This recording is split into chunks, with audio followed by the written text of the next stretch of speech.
संविधान अकेला संविधान नहीं, संविधान और रिजर्व बैंक ऑफ इंडिया भी बना। इसलिए बाबा साहब भीमराव अम्बेडकर जी को नमस्कार दोस्तों मैं आपका अपना दोस्त मोहित बघेल। कैसे हैं आप सभी? उम्मीद है कि आप बहुत अच्छे होंगे। आज हम बात करेंगे डॉक्टर भीमराव अम्बेडकर जी के बारे में, बाबा साहब के बारे में।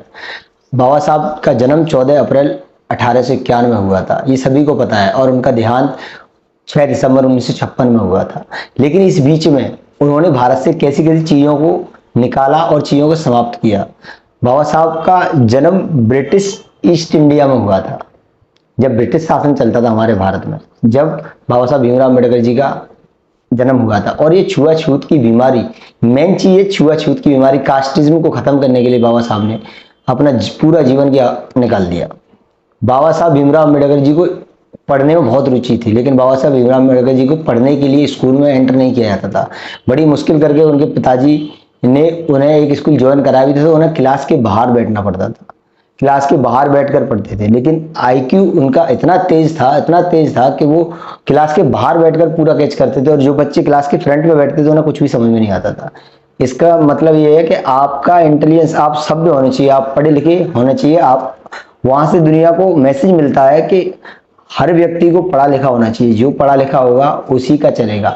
आज उनकी बुकों के आधार पर हमारा देश चल रहा है। जो लोग उनके छूने से, उनकी परछाई से भगते थे, आज वो भारत का हर एक कोना, हर एक उच्च श्रेणी का व्यक्ति भी संविधान के आधार पर चलता है। भारत में ऐसा कोई काम नहीं है संविधान के आधार पर ना होता हो। और बाबा साहब भीमराव अम्बेडकर जी ने दलित के लिए नहीं बल्कि वुमेन्स के लिए भी काम किया। उनका मानना यह था कि भारत में जिन लोगों को अधिकार नहीं मिल रहा है अपने स्वतंत्र जीने के लिए, उन सबको अधिकार मिलना चाहिए। जैसे कि कुएं पे पानी पीना, स्कूल में एक साथ ना पढ़ना, स्कूल में क्लास के साथ भेदभाव करना। बताओ, जिस देश, हमारे देश में सबसे बड़ी बीमारी क्या है कि हम लोग गाय, भैंस, बकरी, कुत्ते के साथ रह सकते हैं लेकिन इंसान के साथ नहीं रह सकते, इंसान से छुआछूत रखते हैं। ऐसे देश को बाबा साहब भीमराव अम्बेडकर जी ने उच्च श्रेणी में लाने के लिए अपना पूरा जीवन निकाल दिया। आपको क्या लगता है कि इतना सब कुछ करना आसान था? उन्होंने अपने परिवार को न देखते हुए देश की तरफ देखा और अपने देश को सभ्य बनाने के लिए पूरा जीवन निकाल दिया।